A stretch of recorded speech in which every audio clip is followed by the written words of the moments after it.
It seemed to me that another picture of the earth, this one taken from 100,000 times farther away, might help in the continuing process of revealing to ourselves our true circumstance and condition.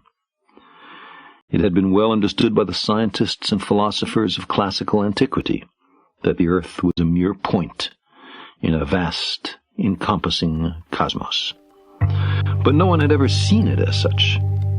Here was our first chance, and perhaps also our last, for decades to come.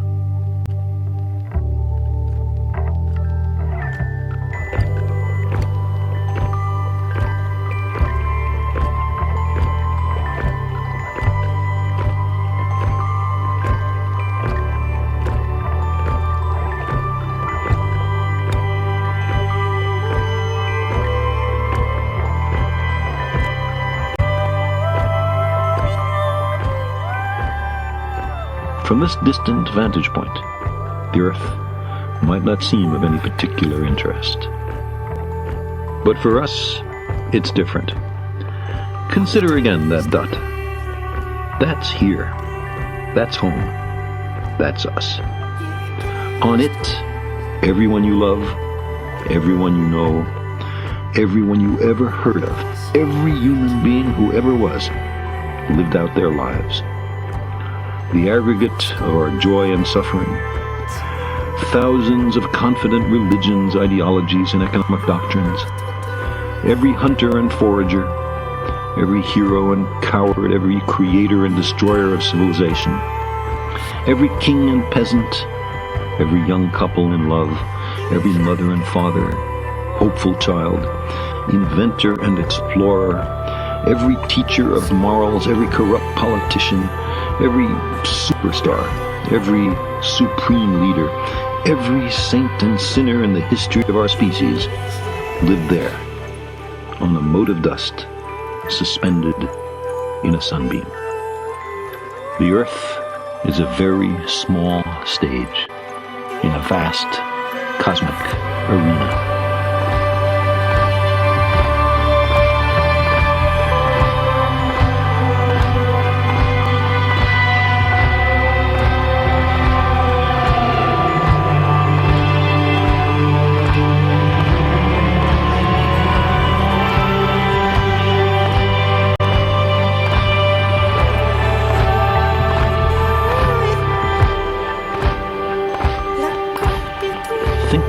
Of the rivers of blood spilled by all those generals and emperors, so that in glory and triumph they could become the momentary masters of a fraction of a dot.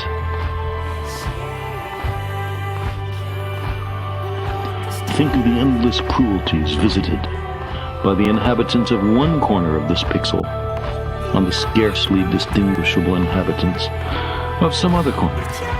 How frequent their misunderstandings, how eager they are to kill one another, how fervent their hatreds. Our posturings, our imagined self-importance, the delusion that we have some privileged position in the universe, are challenged by this point of pale light. Our planet is a lonely speck in the great enveloping cosmic dark.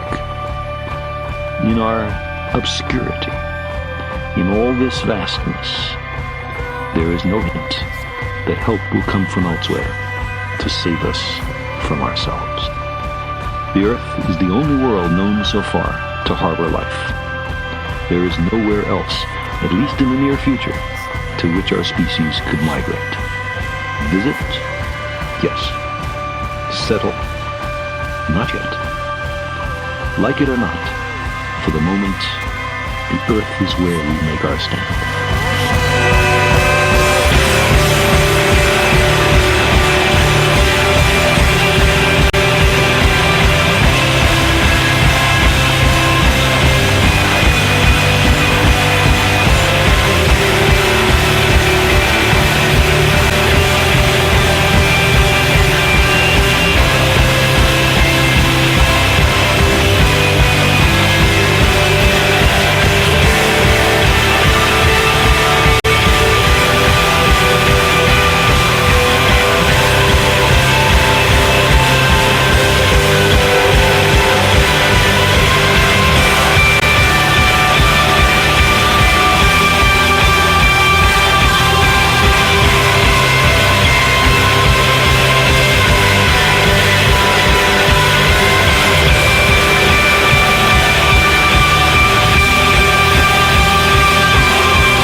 It has been said that astronomy is a humbling and character-building experience.